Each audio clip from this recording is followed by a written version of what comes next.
नजर वहीं पर आगे बढ़ जाएंगे तो बात लद्दाख की करेंगे। लद्दाख के अंदर आज तशद्दुद के बाद तीसरा दिन है, किस तरीके का माहौल रहा आपको बताएंगे। लेकिन बात लद्दाख तशद्दुद के तीसरे दिन के हवाले से, जहां पर मारे कानून और माहौलियाती कारकुन सोनम वांगचुक को पहले हिरासत में लिया गया और अब इतलात ये हैं कि उन्हें एनएसए के तहत मुकदमा भी दर्ज किया गया है।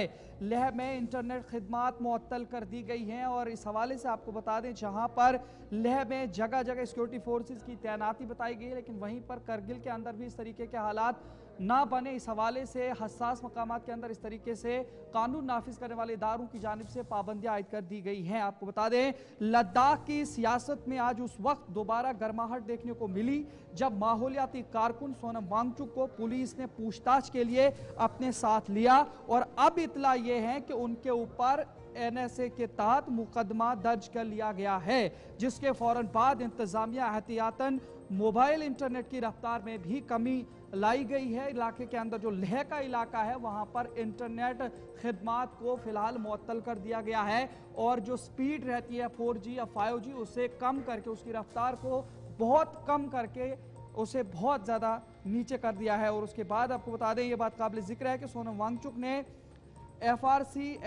FRCS कानून की खिलाफ वर्जी की है, जिसका जिक्र दाखिला वजारत की उस टीम ने भी किया जो लद्दाख के अंदर सोनम वांगचुक के दोनों NGOs की तहकीकात कर रहे हैं। सोनम वांगचुक को जिला तरक्याती कमिश्नर लेह ने तहरीरी तौर पर साल 2007 से ही बेज़ाब्तियों के बारे में वक्तन फवक्तन आगाह किया था।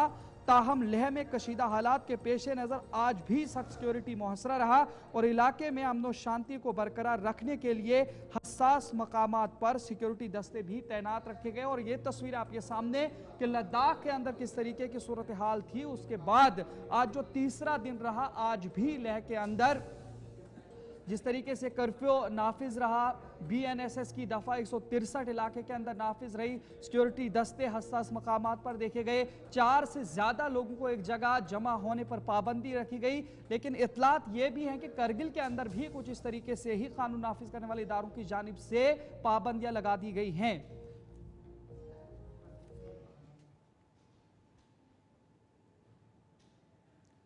चलते वहीं पर आगे बढ़ जाएंगे तो लद्दाख के अंदर कशीदा हालात के हवाले से लेह अपेक्स बॉडी के जानिब से भी एक प्रेस कॉन्फ्रेंस दी गई है। आपको बता दें, जहां पर लेह अपेक्स बॉडी के चेयरमैन थोपसन छोंग की जानिब से लद्दाख तशद्दुद के हवाले से प्रेस कॉन्फ्रेंस दी गई, जिसमें उन्होंने कहा कि लद्दाख में नौजवानों के अंदर काफ़ी रोष था कि उनके मुतालबात को मरकजी सरकार नज़रअंदाज करती आई, जिसके नतीजे में एहतजाज हुआ। लेकिन इसमें बैरूनी ताकतों के हाथ को मुस्तरद करते हुए उन्होंने कहा कि मरकज़ लद्दाख के मसाइल पर बात करके जल्द मसाइल को हल करे। लेह में पेश आए वाक़े को अफसोसनाक करार देते हुए जिम्मेदारों ने कहा कि मरकज़ की बेरुखी का नतीजा है कि आज नौजवान सड़कों पर हैं, कारोबारी इदारे बंद हैं। उन्होंने कहा कि मुश्तरका क़यादत हमेशा इस हक में रही है कि लद्दाख के देरीना मसाइल का हल मुज़ाकरात से निकाला जाए और यही वजह है कि हाई पावर्ड कमेटी के साथ कई बार इख्तलाफात के बावजूद भी मुज़ाकरात जारी रखे गए। लेकिन क्या कुछ मजीद कहा गया, आप सुनते। ये कह रहे हैं कि इसमें फॉरेन हैंड है, उसके लिए ये कह रहे हैं कि डोडा के लोग जख्मी है, नेपालीज जख्मी है, टिबेटन जख्मी है, बिहार के लोग हैं भी। उससे ये जाहिर होता है कि वो बिल्कुल प्रोटेस्ट का हिस्सा नहीं थे। ये लोग बाई स्टैंडर्ड्स थे या कोई वहाँ से जा रहा था। हमारे लेह में आजकल देखें पॉपुलेशन बाहर वालों का ज़्यादा है, तो अंधाधुंध गोली चलाएंगे तो बाहर वालों को भी लगेगा। तो इसलिए डोडा के 3 हैं, एक टिबेटन भी है।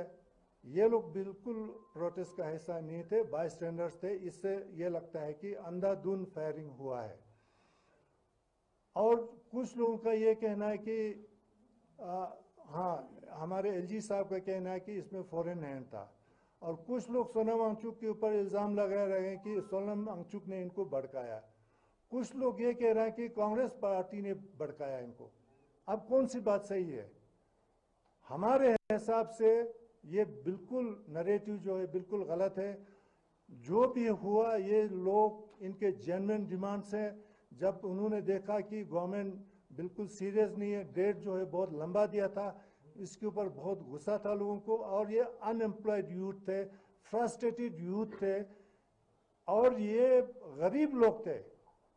यहाँ आप लद्दाख में देखते हैं बहुत अमीर लोग भी हैं, जो होटेलियर्स हैं या जो बिजनेस करते हैं, इनके बच्चे मैंने वहाँ एक भी नहीं देखा। जो भी देखा मैंने गरीब घरों के बच्चे देखे जो कि अनएम्प्लॉयड हैं, एजुकेटेड हैं।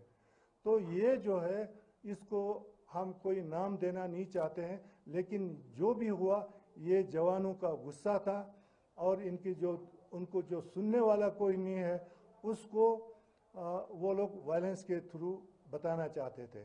तो ये हमारा कहना है। देखिए 24 तारीख को जो घटना घटी, जो बहुत ही अनफॉर्चुनेट था, जो बिल्कुल ही नहीं होना चाहिए था, लेकिन उसमें एक ऐसा चीज़ था कि हाँ, हमारे जवानों की तरफ से थोड़ा सा कोलेटरल डैमेज हुआ था, कुछ बिल्डिंग को, कुछ गाड़ियों को हुआ था, लेकिन हम एक्सपेक्ट नहीं करते थे कि इतनी सी अगर नुकसान होने पर लोगों की जान तक चली जाए। लेकिन हमें ये हैरानी है कि इतना क्या सिचुएशन ख़राब हो गया था जिसकी वजह से इनडिस्क्रिमिनेट फायरिंग करना पड़ा। इंजरीज अगर आप देखेंगे मल्टीपल इंजरीज है, सारे बुलेट्स के साबित कर देता है कि वहाँ पे इनडिस्क्रिमिनेट फायरिंग हुआ है। तो ये हमें परेशानी करता है कि आखिर सरकार इतने से लोगों को संभालने में नाकाम है, तो किस तरह से हमारे यूटी को संभालेंगे। तो मुझे नहीं लगता है इस तरह से एक आउट ऑफ फ्रस्ट्रेशन हमारे बच्चों ने। नजर आगे बढ़ जाएंगे तो बात करेंगे लद्दाख के मामले में कांग्रेस भी बरहम नजर आती हुई देख रही है, क्योंकि आपको बता दें लद्दाख तशद्दुद पर कांग्रेस बरहम है। नौजवानों की हिलाकत पर अदालती तहकीकात का मुतालबा किया गया है। नोंग रिगजन जोरा ने लेफ्टिनेंट गवर्नर को इस हवाले से खत लिखा है, लद्दाख के लेफ्टिनेंट गवर्नर कविंदर गुप्ता को, और 24 सितंबर के एहतजाज में 4 नौजवान जो हिलाक हुए हैं उनके हवाले से अदालती तहकीकात का मुतालबा किया गया है। आपको बता दें जहां पर कांग्रेस ने आज मुतालबा किया कि लद्दाख में हालिया पुरतशद्दुद एहतजाज के दौरान 4 नौजवानों की हिलाकत के मामले की अदालती तहकीकात कराई जाए। कांग्रेस लीडर नोंग रिगजन जोरा ने लद्दाख के लेफ्टिनेंट गवर्नर को खत लिखकर 24 सितंबर के एहतजाज के दौरान होने वाली हिलाकतों पर अदालती इंक्वायरी का मुतालबा किया है। यह मुतालबा उस वक्त सामने आया है जब लद्दाख में रियासती दर्जा, आइन की शशुम यानी 6th शेड्यूल के तहत तहफुजात और बेहतरीन सियासी नुमाइंदगी के लिए बड़े पैमाने पर मुजाहरे हो रहे हैं और खिते में बेचैनी बढ़ रही है। पस मंजर के मुताबिक 24 सितंबर को लेह में मकामी तंजीमों की जानिब से बुलाए गए बंद के दौरान एहतजाज पुरतशद्दुद हुआ, जिसमें 4 नौजवान जाँ बहक और करीब 90 अफराद जख्मी हुए हैं। सूरत हाल को काबू में रखने के लिए इंतजामिया ने कर्फ्यू नाफिज किया है और इजाफी सिक्योरिटी फोर्सेज भी तैनात की गई। लेकिन इस हवाले से आपको बता दें तो अब कांग्रेस की जानिब से उन 4 नौजवानों के हवाले से अदालती, और आपको बता दें ये जो लद्दाख के तशद्दुद के अंदर जितने भी ये अफराद लुक्मे अजल बने या जो लोग जाँ बहक हुए हैं उन आखिरी रसूमात भी कल अदा होंगी, इस हवाले से भी इतलात मिल रही है। लेकिन कांग्रेस ने इसी बीच में इस हवाले से अदालती तहकीकात का मुतालबा किया है और लेफ्टिनेंट गवर्नर लद्दाख कविंदर गुप्ता को उनकी जानिब से तहरीरी खत भी लिखा गया है।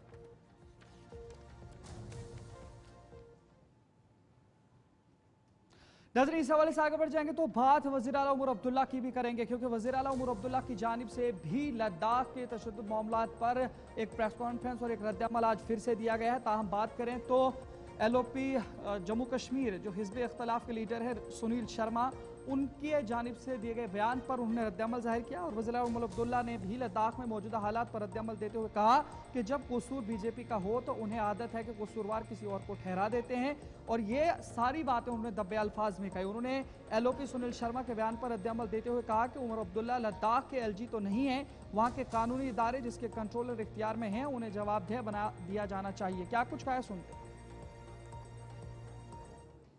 मैं क्यों वायलेंस को जस्टिफाई करूं? LOP साहब पहले ये समझाएं कि ये नौबत आई क्यों। LOP साहब को बहाने ढूंढने की बड़ी आदत है और जहां कसूर उनका होता है वहां किसी और को कसूरवार ठहराने की कोशिश करते हैं।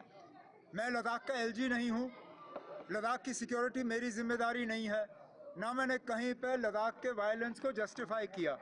वो जस्टिफाई करें ना कि लद्दाख के साथ जो वादे किए गए उन पे अमल क्यों नहीं हुआ, जो हमारे साथ वादे किए गए उन पे अमल क्यों नहीं हुआ। आखिरकार क्या मजबूरी है BJP की? क्या इतना ही कसूर है जम्मू कश्मीर के लोगों का कि LOP साहब LOP हैं, CM नहीं है? क्या हमारे स्टेटहुड बनने के लिए या स्टेटहुड हासिल करने के लिए LOP साहब को CM बनना पड़ेगा? अगर यही है तो बताएं अदालत में कि जब तक हुकूमत नहीं बनती BJP की तब तक जम्मू कश्मीर को स्टेटहुड नहीं मिलेगा। हम तो कम से कम उनको इख्तिदार में आने की इजाज़त नहीं देंगे। अगर इसके लिए वो हमारा स्टेटहुड जो है वो रोक के रखें, रोकें, हम अपना काम वैसे भी चला लेंगे।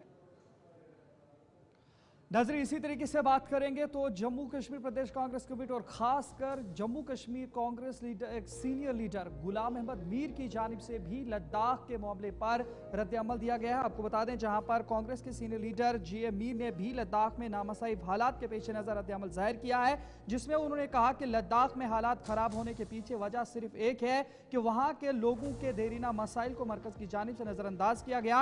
अगर वक्त पे मरकज ने लद्दाख के मसाइल को संजीदगी से लिया होता, आज नौबत ना आती।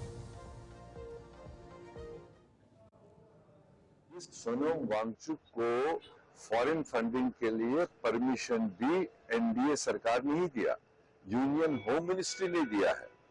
और अब इस एपिसोड के बाद में जबकि उसने खुद कहा, उसने अपील किया कि मुझे अरेस्ट करने से हो सकता है इस खित्ते में सिचुएशन खराब हो, मुझे खुला छोड़ने से, क्योंकि मैंने कभी हिंसा को मतलब प्रायोरिटी नहीं दी है, हमने पीसफुल तरीके से अपने डिमांड्स को रखा है। अब ऐसे में चट भी मेरी और पट भी मेरी, उन्होंने ही परमिशन दिया भी है फॉरेन फंडिंग के लिए, और आज उस फॉरेन फंडिंग को बंद करके ऐसा शो कर रहे हैं कि जैसे पिछली सरकार ने अलाउ किया था और हमने बंद कर दिया। तो ये उनकी मिसहैंडलिंग है, टोटल लेह सिचुएशन को, लद्दाख सिचुएशन को टोटल मिसहैंडलिंग है। बेसिकली पूरा खित्ता वहां चाहता था कि अगर हमें यूटी मिला है, हमें पॉलिटिकली एम्पावरमेंट मिलनी चाहिए, हमें यूटी विद असेंबली चाहिए, हम अपने फैसले खुद कर सकें। वरना वहां का जो लद्दाख में पहले कश्मीरी के खिलाफ, जम्मू के खिलाफ आवाज रहती थी, अब तो पूरे हिंदुस्तान भर के लोग, यूटी बनने के बाद उनके लेफ्टिनेंट गवर्नर्स ने, दिल्ली के आकाओं ने, पूरे हिंदुस्तान भर के लोग वहां भर लिए हैं। जो उनकी जमीन है उस पर कब्जा कर रहे हैं, जो उनके मतलब वहां पर कल्चरली जो उनकी एक प्रोटेक्शन थी उसमें इरोजन हो रहा है, उसको लेकर पूरा लद्दाख इस वक्त यूनाइट है कि हम हर हालत में यूटी विद असेंबली चाहिए और हमें 6 शेड्यूल में इनकॉर्पोरेशन चाहिए।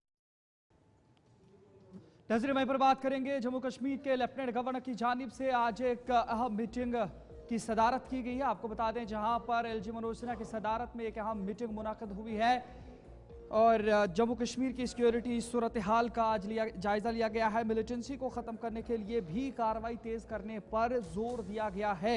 सरहद पर हालिया कशीदगी समेत दीगर उमूर पर इस हवाले से बातचीत की गई है और ये तस्वीरें आप देख सकते हैं कि राजभवन श्रीनगर के अंदर की तस्वीरें हैं, जहां पर लेफ्टिनेंट गवर्नर मनोज सिन्हा की सदारत में एक अहम मीटिंग मुनाकिद हुई है और जिस तरीके से जम्मू कश्मीर के अंदर सिक्योरिटी जो सूरत हाल है उसका जायजा लिया गया लेफ्टिनेंट गवर्नर की तरफ से, और साथ में जो मिलिटेंसी को ख़त्म करने के लिए, दहशतगर्दी को ख़त्म करने के लिए कार्रवाई को तेज़ करने पर भी जोर दिया गया है सिक्योरिटी फोर्सेस को, और सरहद पर हालिया कशीदगी समेत दीगर उमूर पर बातचीत भी इस मीटिंग के अंदर की गई है। ताहम आपको बता दें, जम्मू कश्मीर के लेफ्टिनेंट गवर्नर मनोज सिन्हा की सदारत में आज राजभवन में यूनिफाइड हेडक्वार्टर की अहम मीटिंग मुनाकिद हुई। जम्मू कश्मीर में सिक्योरिटी और इंटेलिजेंस के हवाले से यह मीटिंग काफ़ी अहम थी। आपको बता दें, इस इजलास में जम्मू कश्मीर की मौजूदा सिक्योरिटी सूरत हाल का जायजा लिया गया। सरमाई तैयारियों के अलावा पाकिस्तान की जानिब से लाइन ऑफ कंट्रोल पर हालिया कशीदगी समेत अहम उमूर पर तबादले ख्याल किया गया। फौजी के शुमाली कमांडर लेफ्टिनेंट जनरल प्रतीक शर्मा, जम्मू कश्मीर पुलिस के डायरेक्टर जनरल नालन प्रभात, चीफ सेक्रेटरी अतुल डुलू, नीम फौजी दस्तों के सरबराहान और इंटेलिजेंस एजेंसियों के अफसरान इस अहम इजलास के अंदर मौजूद थे। ये बात काबिल जिक्र है कि इस साल मई में ऑपरेशन सिंदूर की कामयाबी के बाद एलजी मनोज सिन्हा ने यूनिफाइड हेडक्वार्टर इजलास की सदारत की थी और सिक्योरिटी एजेंसियों को यह हिदायत दी गई थी कि वो ठोस इंटेलिजेंस की बुनियाद पर दुरुस्त और मौसर कार्रवाइयां अंजाम दें ताकि दहशतगर्दों को ख़त्म किया जा सके और उनके सहूलतकार नेटवर्क को तोड़ा जा सके और उनका पर्दाफाश किया जा सके और उन्हें कानून के कटघरे में खड़ा किया जा सके। और इस हवाले से आज भी अब राजभवन श्रीनगर के अंदर लेफ्टिनेंट गवर्नर मनोज सिन्हा की सदारत में यह मीटिंग मुनाकिद हुई।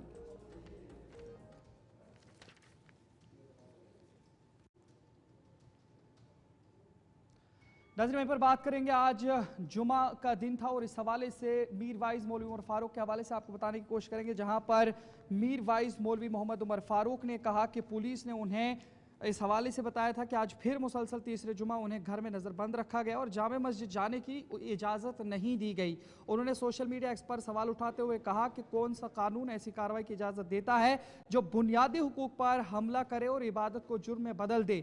मीर वाइज ने कहा कि हफ्ता दर हफ्ता चाहे जुमा का दिन हो या कोई और दिन, हुकाम अपनी मर्जी से उन्हें घर में कैद करके आज़ादी छीन लेते हैं और उन्हें मजहबी फ़राइज़ अंजाम देने से रोकते हैं, जबकि इस गैर जमहूरी रवैये पर कोई एहतसाब नहीं होता। उन्होंने कहा कि जिन इदारों का फ़र्ज़ है कि वो हुक्काम को जवाबदेह बनाएं, वो या तो खौफजदा हैं या फिर इस पर तवज्जो नहीं देते। मीर वाइज उमर फारूक ने बार बार लगाई जाने वाली पाबंदियों, अवामी जज्बात की तौहीन और इंसानी हुकूक की खुली पामाली की शदीद मजम्मत की है। क्या कुछ कहा है, सुनते हैं। आज फिर लगातार तीसरे जुमा को जो है मुझे घर में नज़रबंद कर दिया गया है और जामे मस्जिद जाने की इजाज़त नहीं दी जा रही है। मैं हुकाम से ये पूछना चाहता हूँ कि ये कौन सा कानून है, अगर यहाँ पर कानून नाम की कोई चीज़ भी है कि इबादत को जो है वो जुर्म बना दिया जाता है और हमारे जो बुनियादी जो दीनी और इंसानी हुकूक जो हैं उनको ताकत के बल पर जो है वो सल्ब कर लिया जाता है। हर हफ्ते कभी जुमा के दिन और कभी किसी और दिन हुकूमत जब चाहे मनमानी करके जो है मुझ पर पाबंदी आयद कर देती है।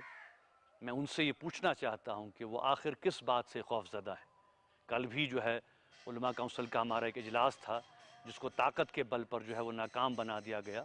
ये रवैया जो है सरासर आमिराना है और इस पर कोई उनसे पूछने वाला नहीं है।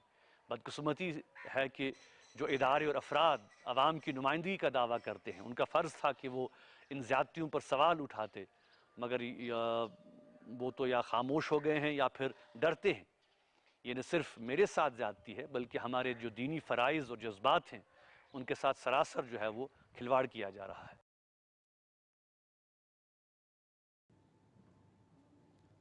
तो नाज़रीन, वहीं पर बात करेंगे जम्मू से दिल्ली जाने वाले मुसाफिरीन के लिए इस हवाले से खुशखबरी देखने को मिल रही है। आपको बता दें, जहां पर जम्मू से दिल्ली सफ़र करने वाले मुसाफिरों के लिए खुशखबरी इस हवाले से क्योंकि दिल्ली ट्रांसपोर्ट कॉरपोरेशन जम्मू से दिल्ली के लिए बराह रास्त बस सर्विस शुरू करने जा रहा है। ये बसें आम शहरों में चलने वाली बसों से बेहतर और मुनफरिद होंगी। इन बसों में मुसाफिरों के लिए आरामदेह नशिस्तें फराम की जाएंगी। साथ ही ऐप पर मबनी टिकट, सीसीटीवी कैमरे और जीपीएस सिस्टम जैसी जदीद सहूलियात भी मौजूद होंगी। ये सर्विस जम्मू के लोगों को रियायती किराए पर दिल्ली तक बराह रास्त सफ़र की सहूलत फराम करेंगी।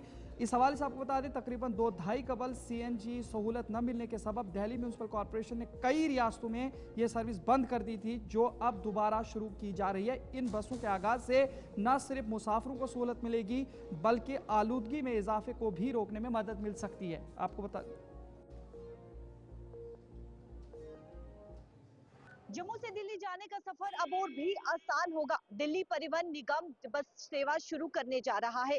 ये बस जो कि 12 मीटर लंबी ये बस होगी और इसमें अत्याधुनिक फैसिलिटी होगी। सबसे पहले सीसीटीवी कैमरा और जीपीएस जैसी ट्रैकिंग इस बस में होगी और कंफर्टेबल सीट्स होगी।